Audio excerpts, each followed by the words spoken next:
Tres cosas podríamos encontrar en la liturgia de la palabra del día de hoy y de manera más concreta en la primera lectura, tomada del libro de Samuel en el capítulo 18, que nos sigue narrando, contando a nosotros la apasionante, interesante y catequética historia de la vida de los reyes de Israel. Hoy aparece en escena Saúl y David. ¿Y cuáles son las tres enseñanzas, los tres aspectos, los tres elementos que podemos destacar? Primero, el gran riesgo o el gran problema de la envidia. Segundo, cuidado cuando vayamos a hacer un elogio de alguien que no sea un elogio comparativo con otra persona, porque no es de buen gusto. Y tercero, pues para la envidia, que no solamente es un pecado, sino que puede convertirse en una enfermedad, pues hay soluciones, hay antídotos, hay remedios. En días anteriores, cuando nos referíamos a Saúl, destacábamos sus virtudes por la gracia de Dios, pero también sus debilidades por la fragilidad humana.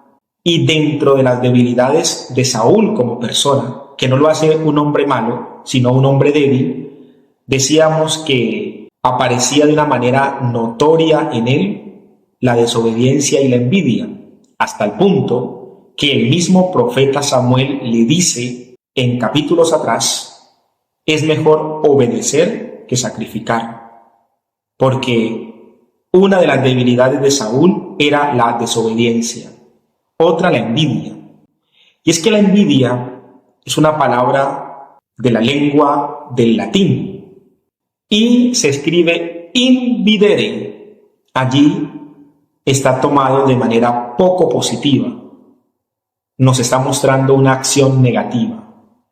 O sea, invidere es el que no ve bien, el que ve mal, el que ve con una mala intención.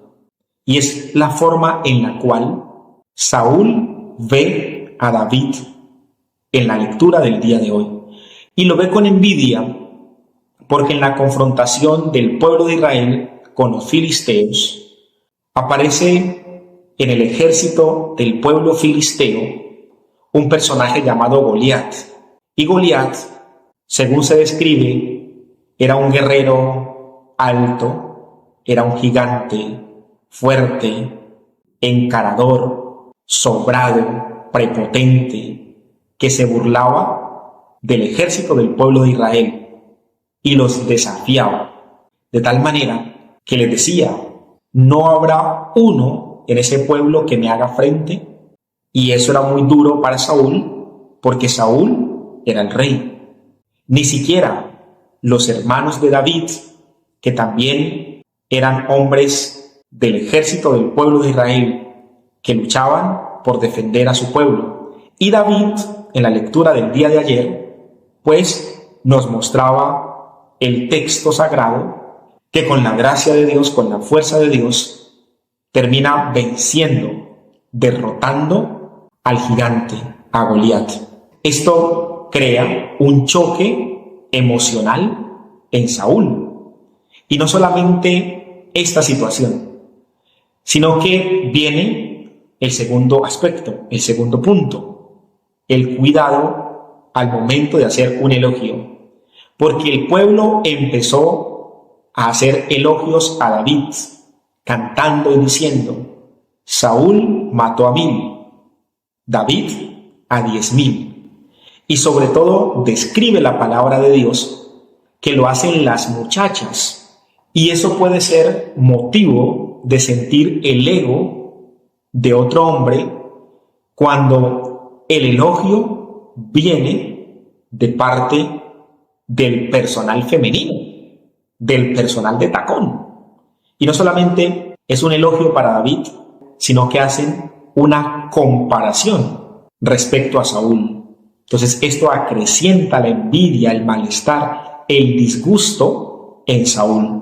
Y vale para nosotros, hermanos y hermanas, Cuando vayas a hacer un elogio, no hagas elogios comparativos. Los elogios comparativos no resultan siendo de buen gusto. Hay que saber dar elogios. Hay que saber elogiar.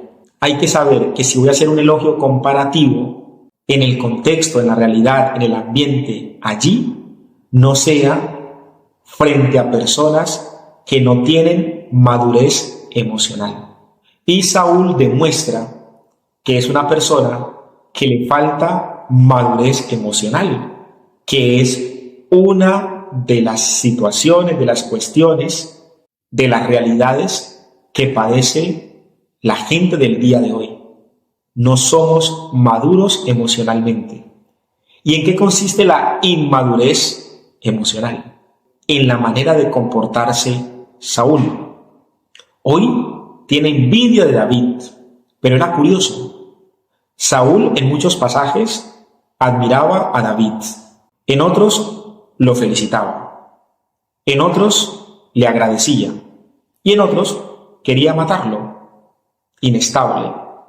Lo admiraba, lo felicitaba, le agradecía y después quería matarlo. Y eso le pasa a las personas el día de hoy.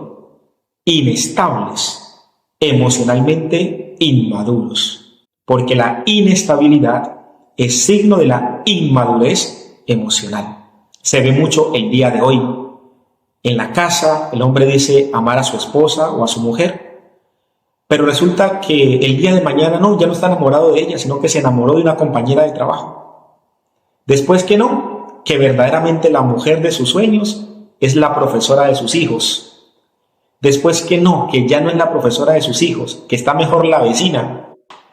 Y después la vecina tampoco. El amor de mi vida, acabo de caer en la cuenta que es mi exnovia del colegio. Y le pasa a los hombres y también le pasa a las mujeres.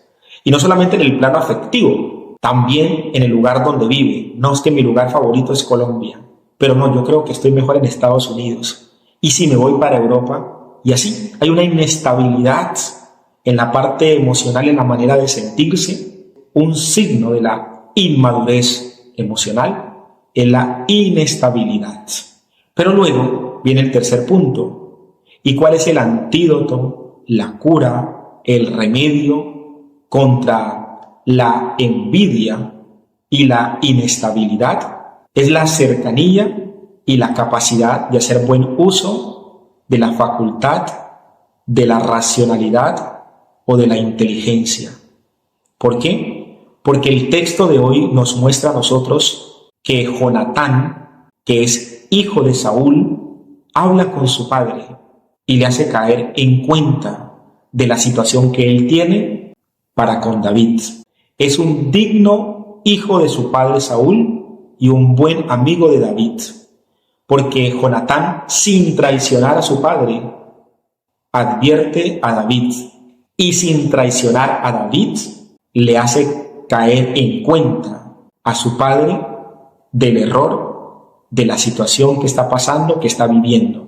Una persona cercana y una persona racional puede ayudar a sanar en nosotros o en quien padece la enfermedad, la debilidad, el pecado de la envidia.